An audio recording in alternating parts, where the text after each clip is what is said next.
MN ஸ்டோரியோட upcoming வீக்கான promo போட்டிருக்காங்க. Promo ரொம்பவே சூப்பரா வந்திருக்கு. இருந்தாலுமே நம்ம ரசிகர்கள பொறுத்தவரைக்கும், விஜய், காவேரி 2 பேருக்கும் இடையிலான ப்ரோமோ வந்தா நல்லா இருக்கும் அப்படிங்கிற மாரி தான் அவங்களோட கருத்துக்கள தெரியப்படுத்திட்டு இருக்காங்க. ஏன்னா வீட்ல காவேரியோட வளகாப்பு பண்ணணும் அப்படிங்கிற மாரி பேசியிருப்பாங்க. ஸோ அப்கமிங் வீக்ல அந்த ப்ரோமோ வரும் அப்படின்னு சொல்லி எதிர்பார்த்திருந்திருக்காங்க.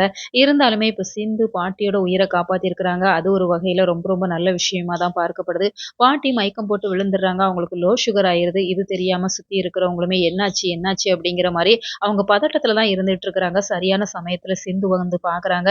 சிந்துவ பொறுத்தவரைக்கும் ஏதாச்சும் நர்ஸா இருந்திருப்பாங்க அப்படிங்கிற மாரி தான் தெரியுது. அவங்க பாட்டியோட கண்டிஷன பார்க்கவுமே புரிஞ்சுக்கிறாங்க. சுகர் செக் பண்ணி பார்க்குறாங்க. லோ சுகரா இருக்கு அப்படிங்கிறதுல சுகர் கொண்டு வாங்க அப்படின்னு சொல்லி பாட்டியோட வாயில கொஞ்சம் சுகர் குடுக்குறாங்க. பாட்டி இப்ப கண் முழிச்சிடுறாங்க. அதனால அவங்களோட உயிரையுமே காப்பாத்திர்றாங்க. பார்க்குறதுக்கே ரொம்ப சூப்பரா இருக்கு. சுத்தி இருக்கிற எல்லாருமே ரொம்ப ரொம்ப எமோஷனல் ஆக தான் செய்றாங்க. இப்ப விஜய், காவேரி 2 பேருமே ஆஃபீஸ் போயிருக்கிறாங்க. வரவுமே தாத்தா நடந்த விஷயத்த எடுத்து சொல்லிட்டு இருக்கிறாங்க. அந்த சிந்து பொண்ணு மட்டும் இல்ல அப்படின்னு சொன்னா, பாட்டியோட நிலைமை என்ன ஆகுறதுன்னே தெரியல அப்படிங்கவுமே, விஜய், காவேரி 2 பேருமே இப்ப சிந்துக்கு நன்றி தெரிவிக்கிறாங்க. ஸோ அப்கமிங் வீக் ரொம்பவே சூப்பரா இருக்கும் அப்படின்னு சொல்லி நாம எதிர்பார்க்கலாம்.